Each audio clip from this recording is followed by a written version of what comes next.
कि अब हमारी सरकार ने जो संशोधन किए हैं, अब ये मजहबी हुकूमत के फरमान से नहीं, बाबा साहब अंबेडकर के संविधान से चलने वाला है। अब मैं अंत में उस विषय के ऊपर आता हूं जिसे सांप्रदायिक राजनीति बनाम सेकुलर राजनीति इसके ऊपर कहा जाता है। सभापति महोदय, मैं बताना चाहता हूं कि जब आजादी मिली उसके बाद क्या किसी ने डिमांड किया था कि हमें वक्फ बोर्ड चाहिए? नहीं किया था। फिर क्यों 54 में दिया गया? किसी मुस्लिम ने डिमांड किया क्या कि मदरसे चाहिए? फिर क्यों दिया गया? मुस्लिम समाज तो राष्ट्र की मुख्य धारा में आने को तैयार था, इसीलिए यूसुफ खान, दिलीप कुमार के नाम से आने में उन्हें कोई प्रॉब्लम नहीं थी। महजबीन बानो को मीना कुमारी के रूप में आने में प्रॉब्लम नहीं थी। मुमताज बेगम को मधुबाला बन के आने में प्रॉब्लम नहीं थी।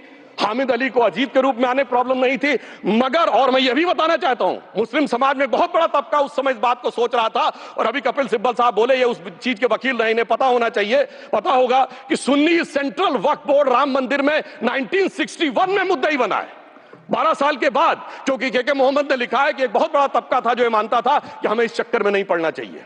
मगर अफसोस कि वही लेफ्टिस्टों, सेकुलरिस्टों ने उनको समझाकर इस मुकाम तक लाकर खड़ा कर लिया।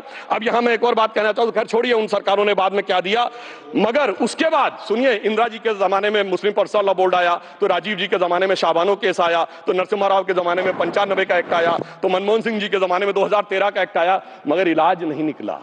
तो इसे एक शेर में कहूंगा कि मरीजे सेकुलर इश्क पर लानत खुदा की, मर्ज बढ़ता गया जो दवा की।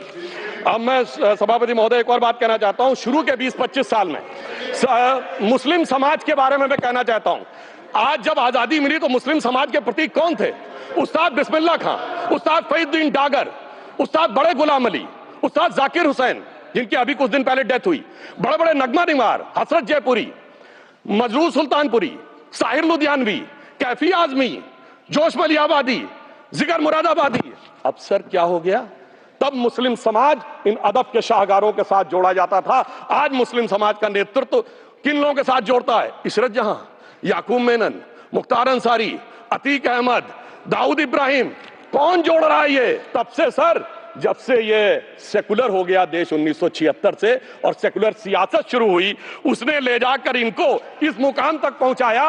और इस वक्फ बोर्ड के बिल में भी जो बात कही जा रही है, सर मुस्लिम समाज को यह समझाया गया कि तुम्हें बीजेपी वालों को तुमसे बड़ी अदावत है, और कहा गया इनको बड़ी मोहब्बत है।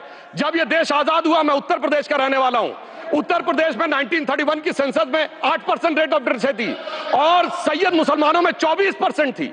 यूपी की ब्यूरोक्रेसी में 20% थे। आज कहां चले गए सब?